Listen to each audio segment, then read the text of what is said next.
Hello everyone, रुचकर मेजवानी with Sonali मध्ये तुमचं स्वागत आहे. पोळ्यांशिवाय ना आपलं जेवण कंप्लीट झाल्यासारखं वाटतच नाही. पण काय होतं, बऱ्याचदा आपल्या पोळ्या एक्स्ट्रा होतात.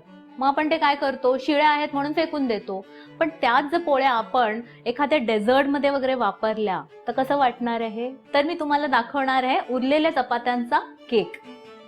आपल्याला लागणार आहे 1.5 कप चपात्यांचा चुरा.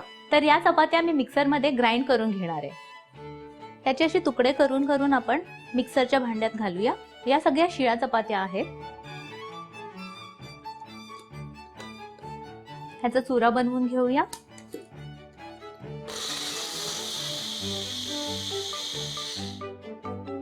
हा इतका बारीक आपल्याला चुरा बनवायचा आहे. आता यात आपण बाकी सगळे ड्राय इन्ग्रेडियंट्स घालूया. त्यात घेतलाय मी 4 टेबलस्पून मैदा, 3 टेबलस्पून डेसिकेटेड कोकोनट. हे आपण जरासं मिक्स करून घेऊया. आता आपण सगळे वेट इन्ग्रेडियंट्स मिक्स करणार आहोत. त्यात या ब्लेंडर मध्येच मी घेणार आहे अर्धा कप ऑइल. त्यात घालूया 1 कप पिठी साखर. आता यात जाणार आहेत 2 अंडी.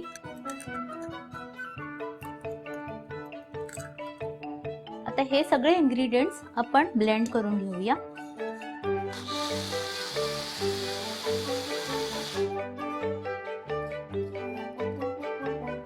आता हे मिक्सचर आपण आपल्या ड्राय इन्ग्रेडियंट्स मध्ये मिक्स करूया.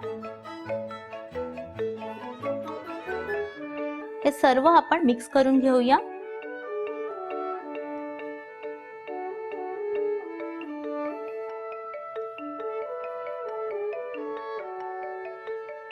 आता यात आपण घालूया 1 टीस्पून व्हॅनिला एसेन्स. पुन्हा एकदा मिक्स करून घेऊया.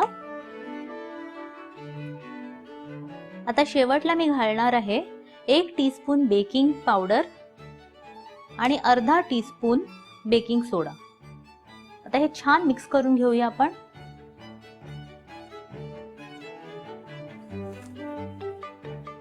आता हे बॅटर जे आहे आपलं केकचं, ते मी या ग्रीस्ड आणि डस्टेड मोल्ड मध्ये घालणार आहे.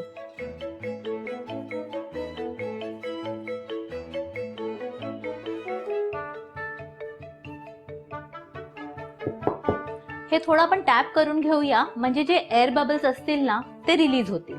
तर आता आपल्याला हे बेक करायचं आहे. त्यासाठी मी ओव्हन 200 डिग्रीज वरती प्रीहीट करत ठेवलं आहे. हे आपल्याला बेक करायचं आहे 180 डिग्रीज वरती साधारण 30 to 35 मिनिट साठी. हा आपला केक रेडी झाला आहे. आता हा आपण अनमोल्ड करूया. आता नेक्स्ट टाइम ना तुम्ही चपात्या जरा जास्तीच बनवा, कारण आता मी तुम्हाला हा केक तर दाखवला आहे. तर नेक्स्ट टाइम हा केक बनवायचा आहे आणि मला कळवायचं आहे. अशाच युनिक रेसिपीजसाठी लाईक, शेअर आणि सबस्क्राईब करायचं आहे रुचकर मेजवानीला.